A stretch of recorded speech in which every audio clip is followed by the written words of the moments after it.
Welcome to meeting number 13. Today is day 87 of the 90-day momentum challenge. There was a day we said, oh, today is day 1 of the 90-day momentum challenge, and it felt like we may never make it to day 90. But 90 is only 3 days away, because 90 is actually 30th January. We'll go all the way to 31st, but 30th January, we've done 3 months.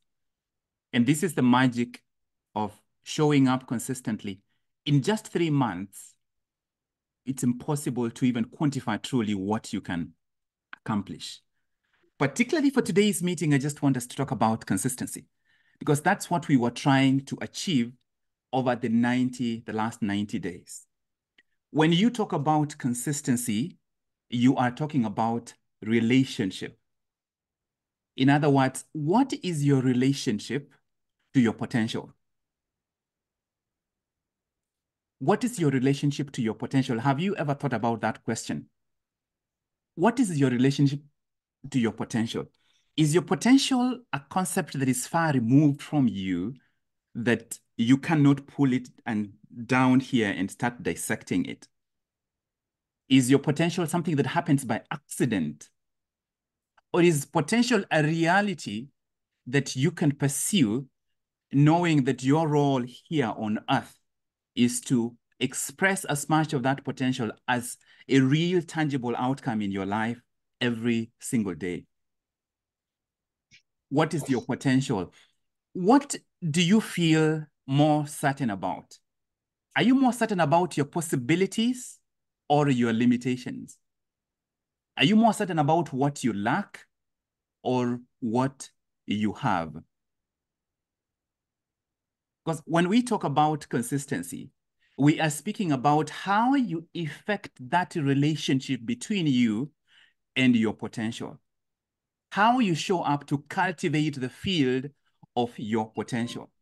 And how you show up is a very clear manifestation of the nature of relationship that you have. Are you in love with the potential you carry that will someday start manifesting so gloriously and affect your life and affect the lives around you? Or are you almost a little bit intimidated about that potential, about your responsibility to stretch and start expressing that potential? What is your relationship with your potential? Is it a relationship of faith or a relationship of fear? Is it a relationship of courage, or is it a relationship of avoidance and shrinking from? Your potential is like a pet that you own. How you train that potential, how you feed the potential, how you prepare for the expression of the potential reflects the kind of relationship you have.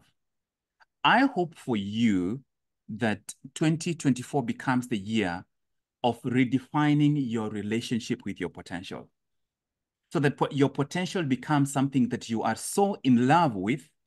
When discouragement shows up, you can deal with it knowing that you are not empty-handed, that you have unlimited potential that is hidden within you. You are like a seed. You are like an acorn seed. In you right now, we do not know what you carry. I want you to look at the screen, the people you see, just pick one person. That person you are looking at right now, 150 years from today, that person will be a village. Just pick one person. 150 years from today, that person will be a village. That person will be generations and generations of grandchildren. The question is, what kind of seed will have been passed to these grandchildren and great-grandchildren and great-great-grandchildren? What kind of village will that be? And might that be the kind of vision we need to start thinking about, so that our actions today create ripples that are going to affect people that we will never meet. But because of the decisions we make, because of the courage we embrace to redefine our relationship to our potential, to our seedness, so that our seed starts to carry something precious, something that is going to change people's lives. One of the families in Kenya that I think probably needs to be studied is the Awori family, the family from which we've had a deputy president. But that family had Kenya's first cardiologist. That family has some of the most illustrious achievers in the country. I work in the US alongside a cardiothoracic surgeon who is the only cardiothoracic surgeon that is boarded in 4 different areas. Is a lung transplant surgeon, Dr. Awori Hayanga. Comes from a family, and that is because there is one person who carries the Awori name, who during his time expressed his seedness with such courage that it has created ripples that we feel today. Dr. Awori Hayanga is a cardiothoracic surgeon. Dr. Jonathan Hayanga is a pediatric cardiologist right now at Harvard. And I can go on and on naming names of people from that Awori family. One person expressed his seedness, and that seedness continues to impact us right here where we are today. How do you show up so that you can start expressing that seedness you carry to redefine your relationship to your potential so that it becomes a relationship of love, a relationship of discipline, a relationship of predictability, where you know that you are going to show up in what's important to express the seed that you carry. If you embrace consistency, it will transform your life. If you start becoming consistent in the things that truly matter, it will transform your life. I will tell you this, perhaps if you write anything down today, I need you to write this statement down and think about it.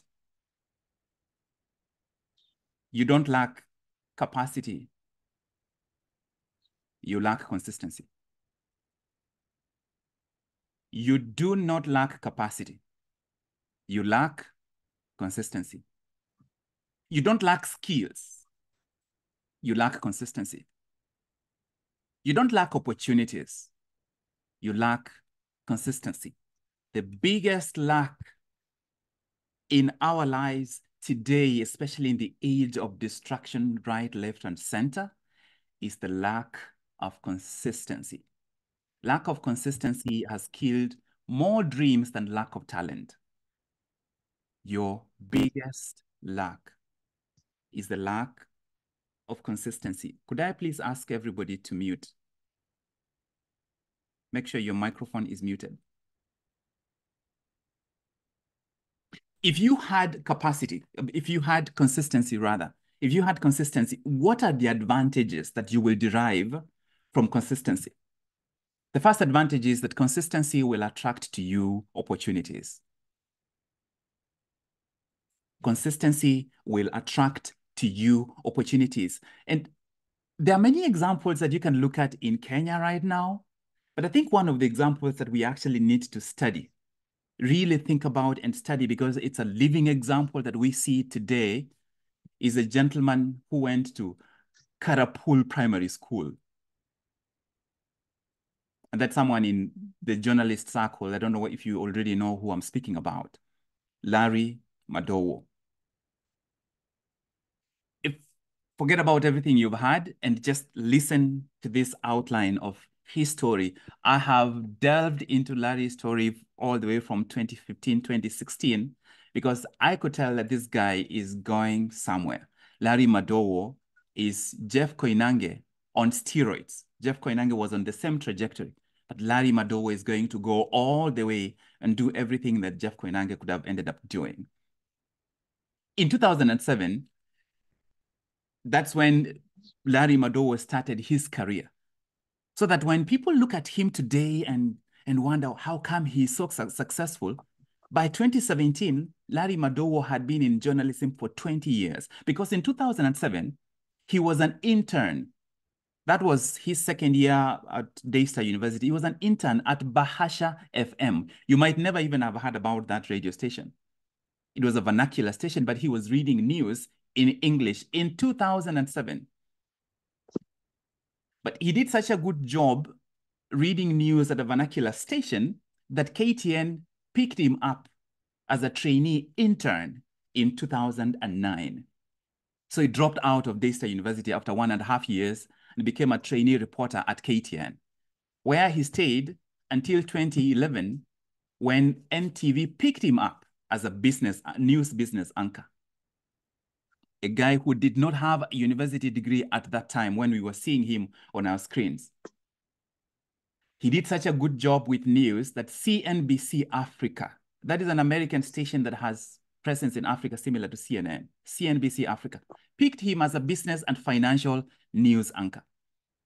That was in 2011. Stayed there for about 8 months, then came back to NTV. There is someone whose microphone is still unmuted.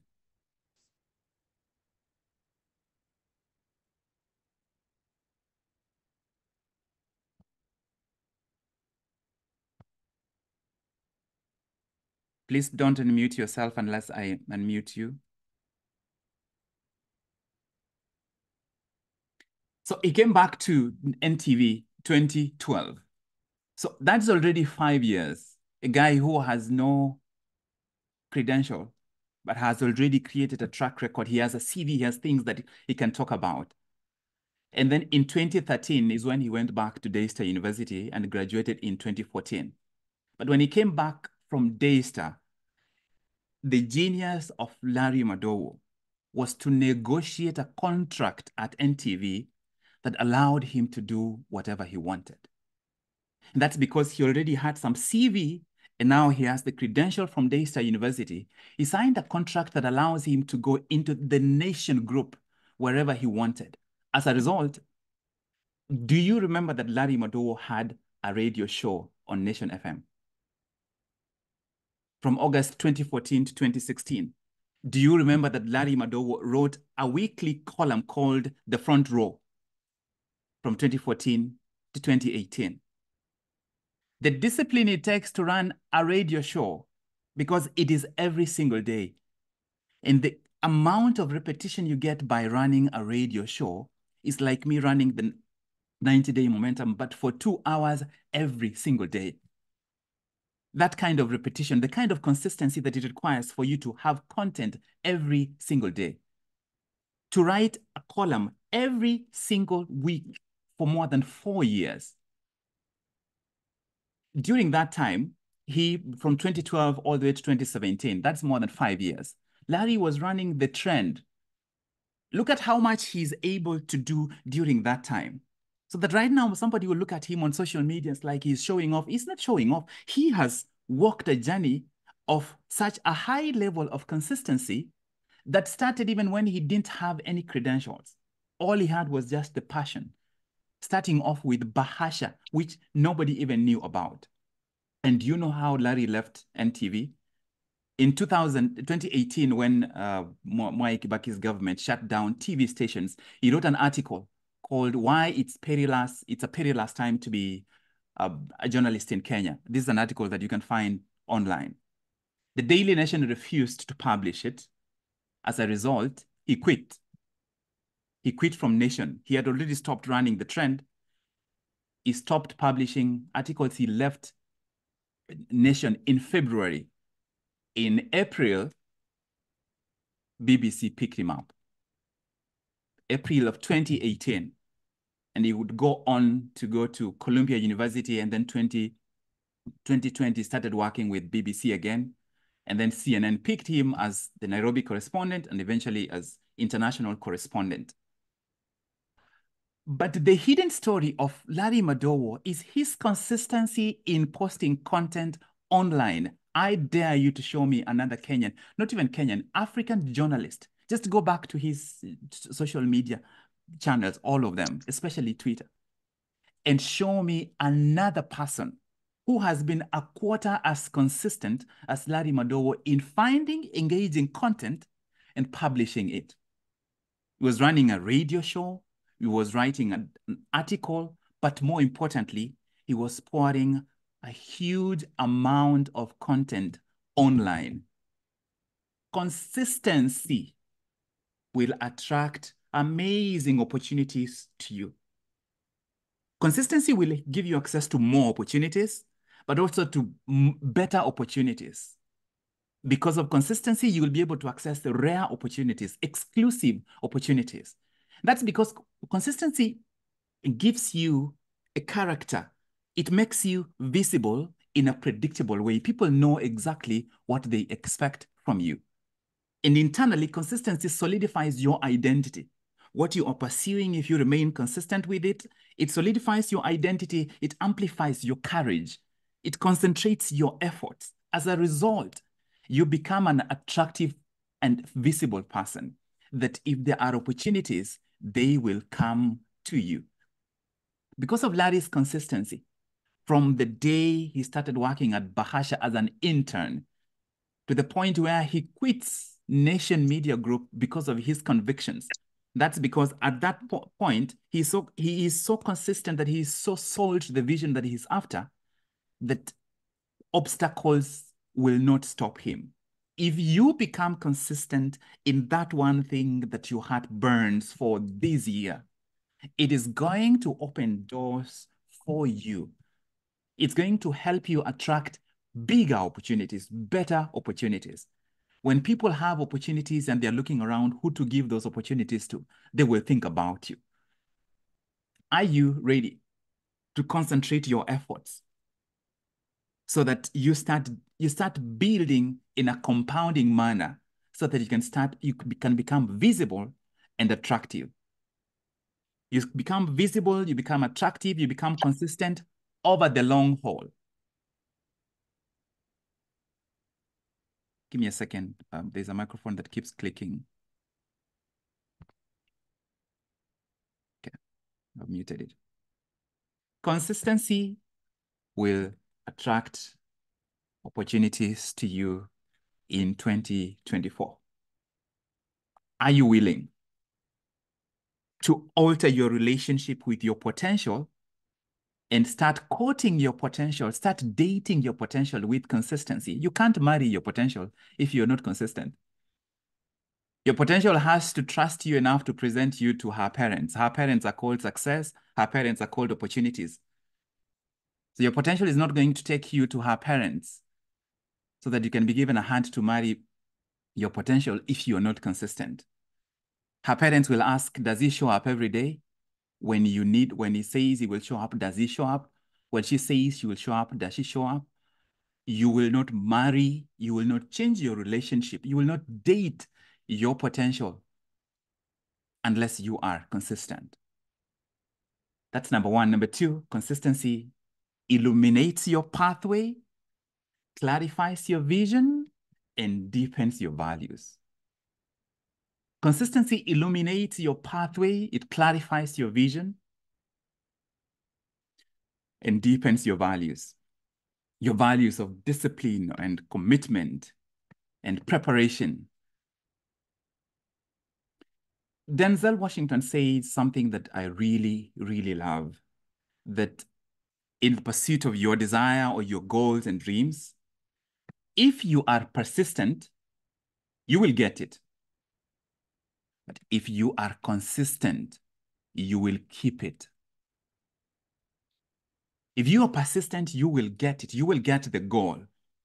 But even after you've gotten the goal, you have to be consistent to keep it. If you look at Larry Madowo, if the time he got to NTV, he just dropped ball and all he did was just radio or maybe TV and that's it. And he stopped being consistent on social media, continuing to build his visibility, he wouldn't be where he is today.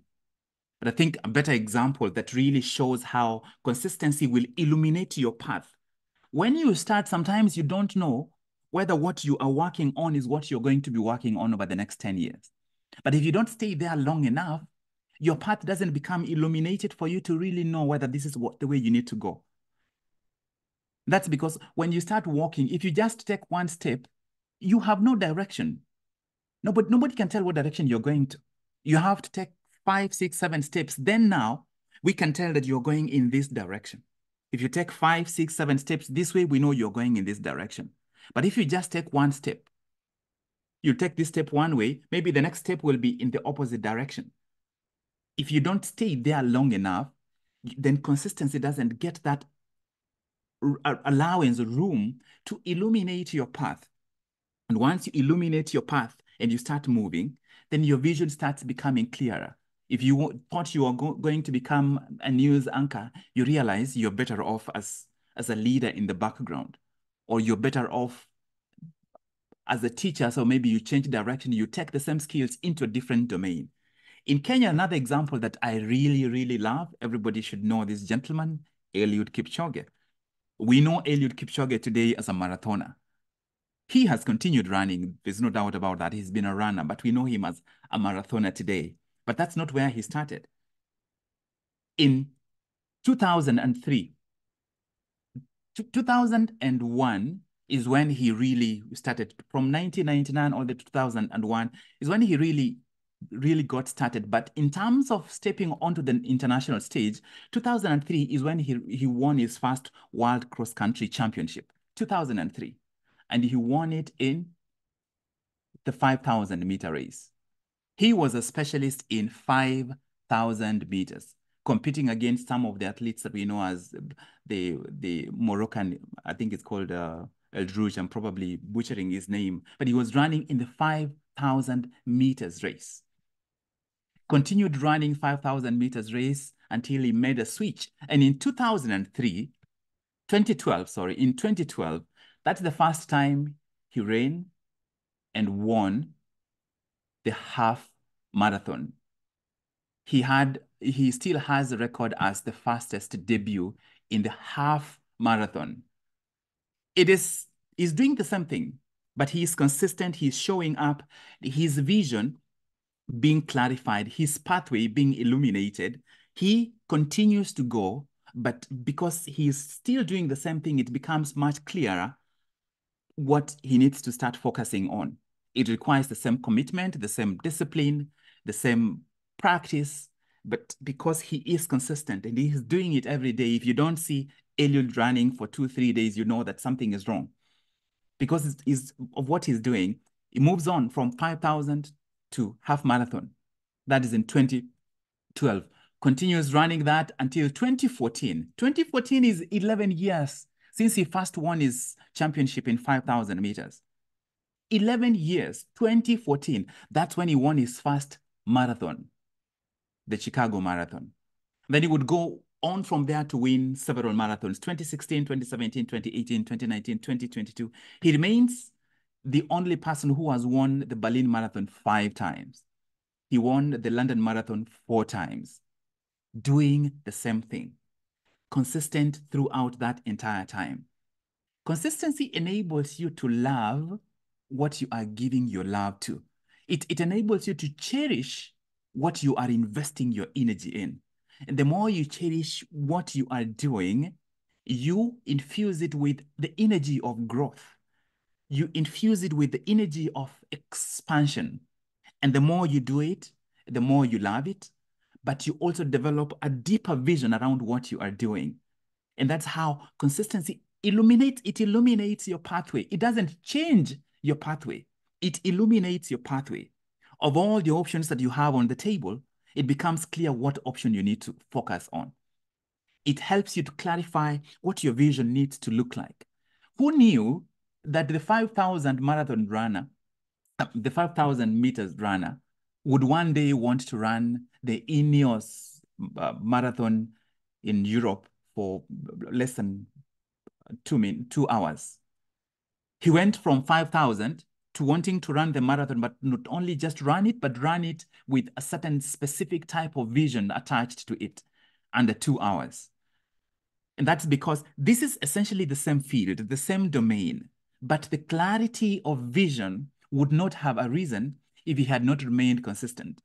Perhaps just like most athletes, he would have just shown up and run the 5,000 because of what we call the sunken cost principle, where you stick with something because you've already invested time. You stick with the relationship because we've been together for 5 years. if I move, I will be starting afresh. So let me just stay stuck here. He did not remain stuck in because of that the sunken investment principle. Is he moved, and he moved because consistency allowed him to see, to interact with people in the field, to perceive and to learn on the go. And eventually he is led to being one of the greatest marathoners ever, still going to be running a couple of races before he retires. If you make consistency your friend this year, you might face seasons when it's not clear what you need to work on. You might face frustrations. There will be times when you have no idea, am I even doing the right thing? But if you truly become consistent, because that means you have gone beyond action, you've gone beyond showing up on a calendar to it, you are showing up because it has become an identity, you are consistent. It will clarify your vision and illuminate the path that you are walking so that you can see where the opportunities are. When opportunities are attracted to you, sometimes you will decline some of those opportunities because your vision has been clarified. Now you know what belongs in your pathway because the path is illuminated and what does not belong there. Your values have been strengthened. Your commitment is beyond distraction. If you make consistency your friend, and it starts attracting opportunities, bigger, better, bolder, rare, and exclusive opportunities. And it clarifies your vision and deepens your values and illuminates your pathway. It will change your life in 2024. But that's if you are willing to change, to transform your relationship with your potential. Transform this relationship so that you start to value your potential so much, to fall in love with your potential so much that you start dating your potential and make consistency not just a choice, but make it a must, make it a requirement that you want to show up on a day-to-day basis to what truly matters to you. If there's anything to learn from these two amazing Kenyans, from Larry Madowo and from Eliud Kipchoge, is just how consistency can result in amazing outcomes. These are just nondescript regular Kenyans. If you look at their stories where they were born, there's nothing royal or there's nothing oligarch, there's nothing dynasty about any of them. But look what they have accomplished. If you say the name Madowo anywhere you go in the world, you will find people that recognize him. If you mention Kipchoge, you don't even have to say Eliud Kipchoge, just say Kipchoge. You will find people everywhere in the world that recognize that name because of consistency. Consistency and the values that are associated with each. It doesn't matter how much capacity each of them carries. It doesn't matter how much potential each of them had. If they did not fall in love with their potential, today we wouldn't even know either of the two. But because of consistently showing up, it's because it's definitely not has not been easy for either of them to necessarily show up every single day. It is a choice. Consistency is a choice that you have to make, knowing that you are working, you are redefining your relationship with the beautiful part of your life, your potential, the part that nobody has seen. No ear has heard, no eye has seen that part, not even yours. You perceive it, but you don't know it. Falling in love with this amazing area of your life so that you're not distracted by your limitations, distracted by your pain and your regrets. You become moved, you become activated and invigorated because there is a vision within you to pursue and date and marry and live with your potential on a day-to-day basis, to redefine your relationship to your potential. The third reason, the third benefit that consistency will give you is the main reason why we were doing the 90-day momentum challenge. Consistency unlocks momentum. Consistency unlocks momentum, and momentum facilitates the attainment of excellence. If you are consistent, you will unlock momentum. Anyone who has been on the 90-day challenge from the beginning, I am sure there was a point at which the things that were difficult for you to do became easy. Things that you were struggling with, things that you had to almost coach yourself to start doing became easy. That's because it's consistently showing up.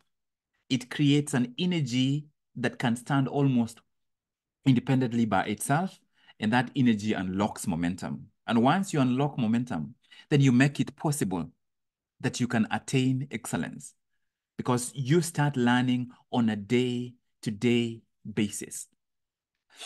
No one is good the first time in anything. No one is good the first time. All of us, anytime you start doing something, you are not good the first time. You're not good the second time. You're not good the third time. You have to get into the trenches of repetition. Those of you who have been on the challenge, you know, I like to say that excellence is gained in the trenches of repetition. When you get into the trenches of repetition, then the chance of you becoming excellent is within reach for you.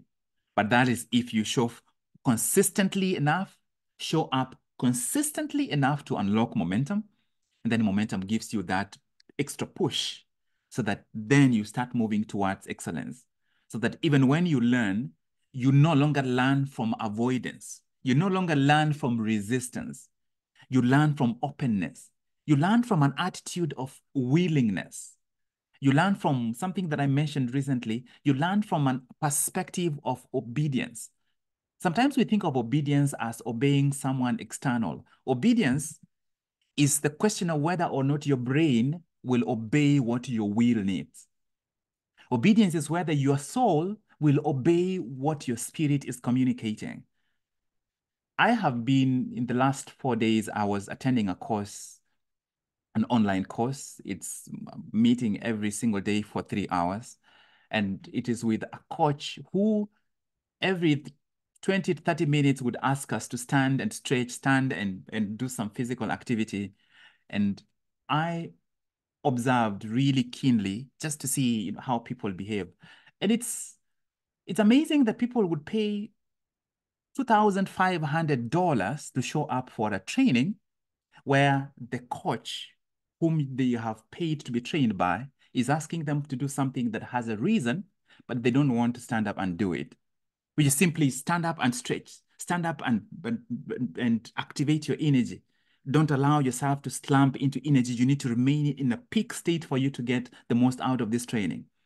And that is an element of disobedience. There is no way I would sit here and being taught or being trained by a coach, and I decline to do some of the simple things that he's asking me to do and anticipate that within me, I am going to be able to obey and follow and respond to and act on some of those insights that show up. Because sometimes God's voice doesn't come to us loudly. It is a whisper. It's an inkling that comes. And if I am not in a state of willingness, which I define as essentially obedience, if I am not in that state of being willing, of just being ready to do it, because what is it going to cost me?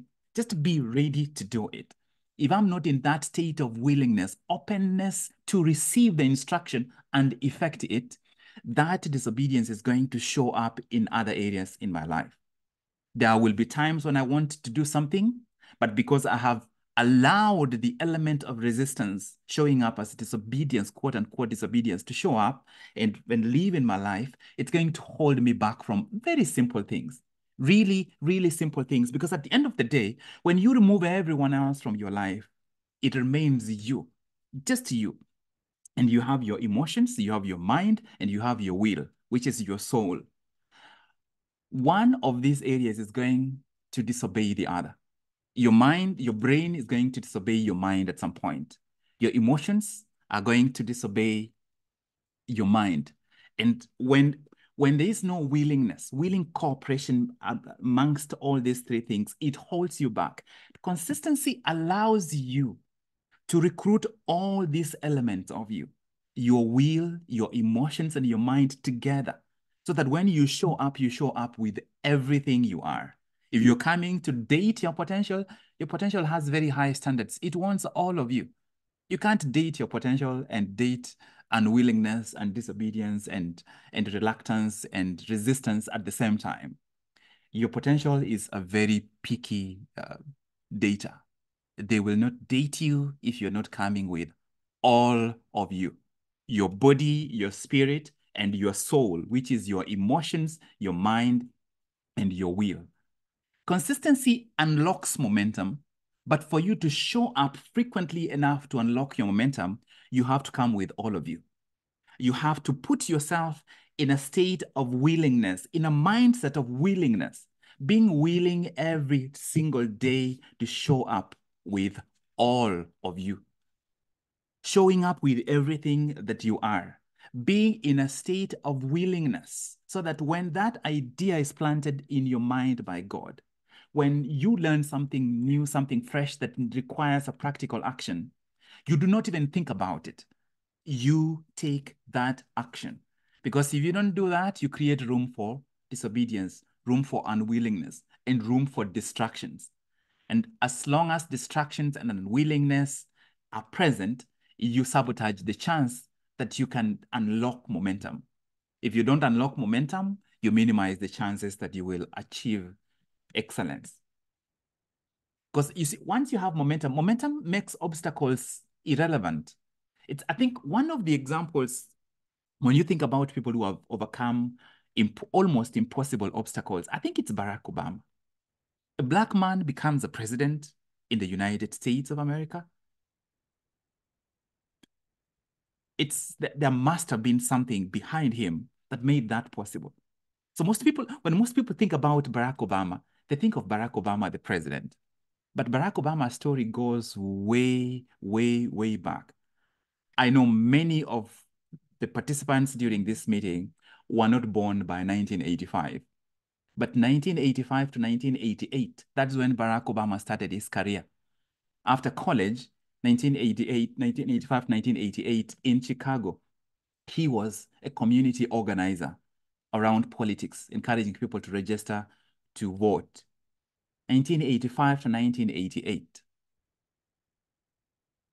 Such that by the time people are hearing about him in 2008, he has been at this game consistently for a long time. He went to Harvard in 1989. 1990, he was elected as the first Black editor of the Harvard Law Review.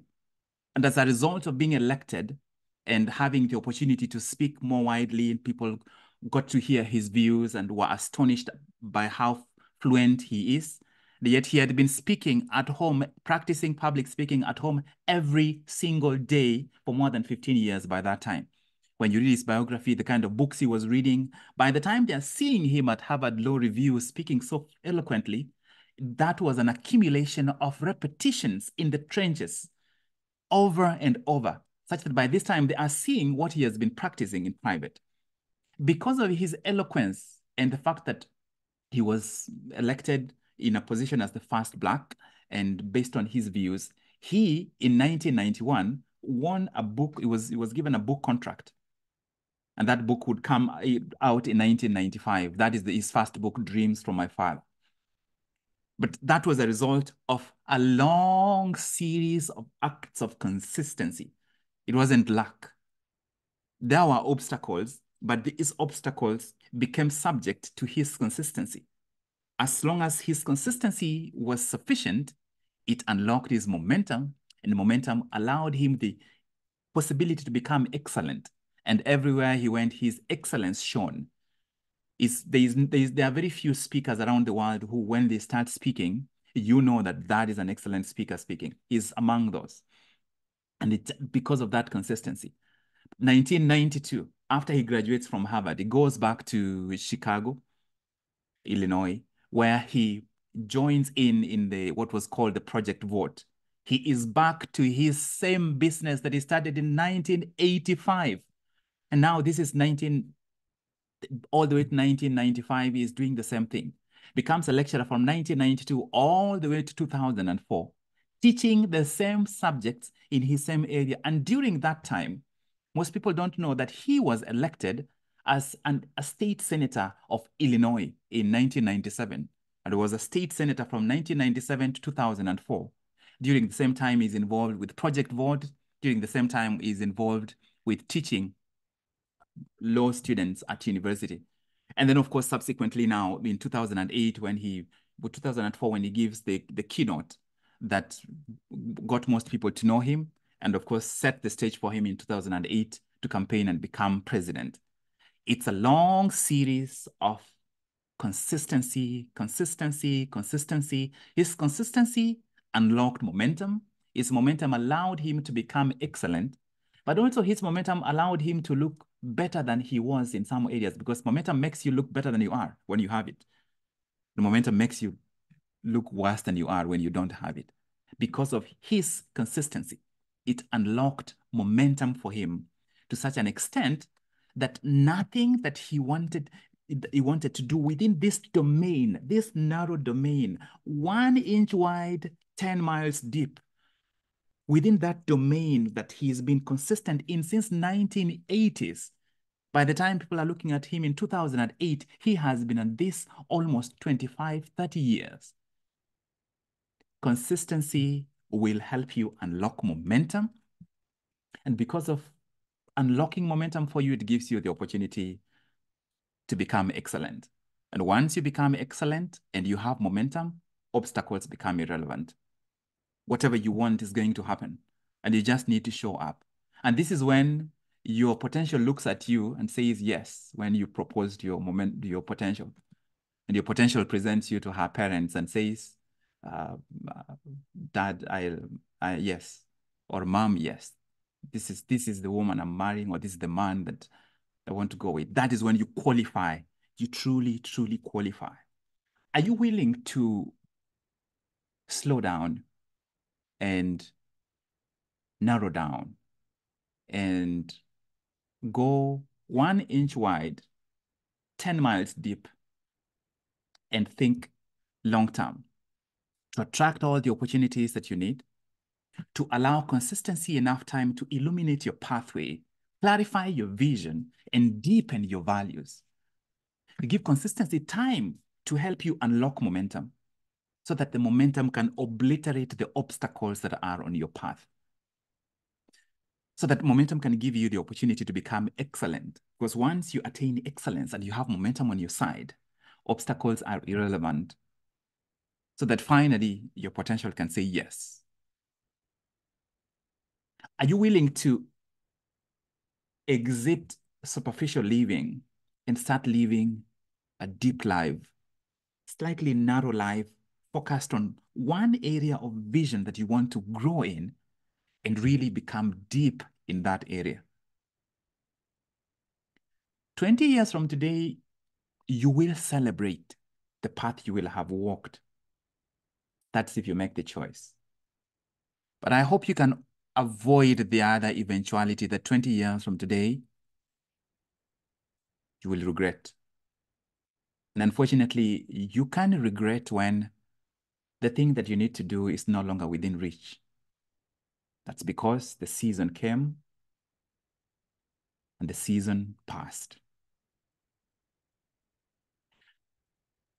If the final consideration I want you to put in your mind is that consistency is what makes your actions, it converts your actions into a lifestyle.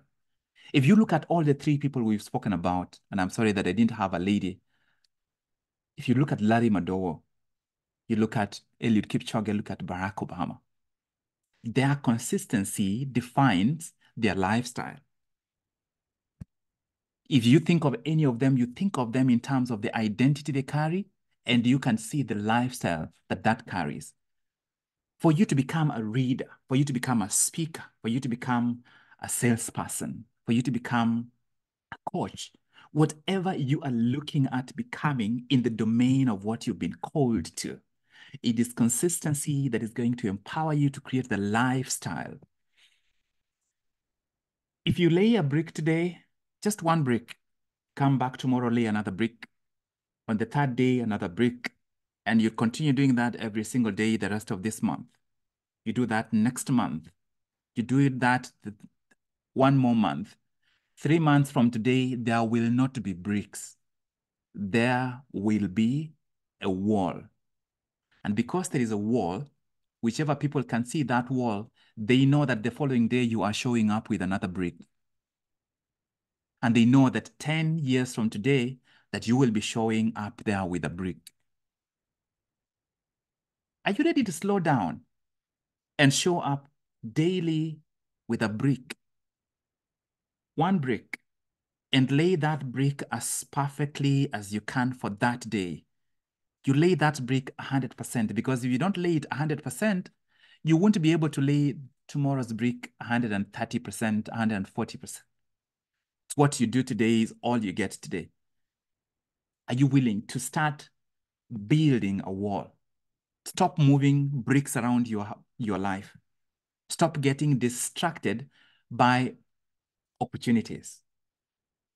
The beauty about lifestyle is that lifestyle is very specific. This is how I view lifestyle. When lifestyle is well defined, lifestyle empowers you to say yes a million times to one thing and say no a million times to everything else.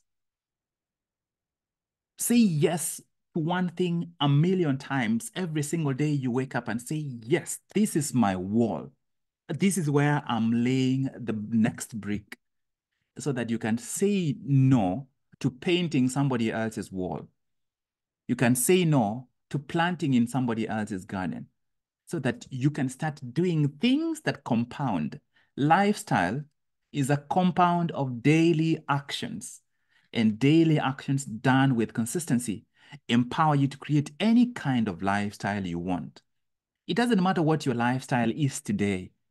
Whatever lifestyle you want to create, you can create it. I just have one question for you as I finish. When will you,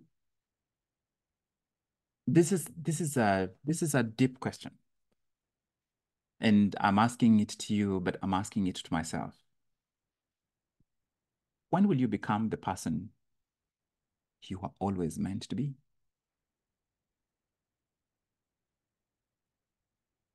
When will you become the kind of person you were meant to be?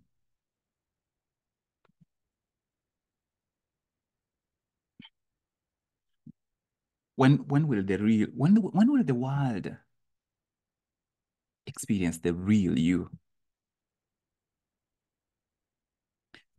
If you continue how you're operating today, will the world get to experience the real you? Or will they get a shadow of who you could have been? If you continue on the trajectory you are on today, will your potential be enticed enough to say yes to you? Or will you continue living with a fractured relationship with your potential because you have not qualified to date and marry your potential so that you can express it in its entirety?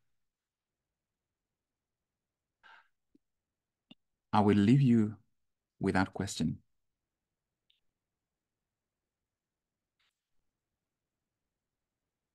I will leave you with that question and open this to reflection. I will open it to reflections and maybe get 2 or 3 people just reflect on what you have picked. And then from there, we will do a brief session of going into breakout rooms.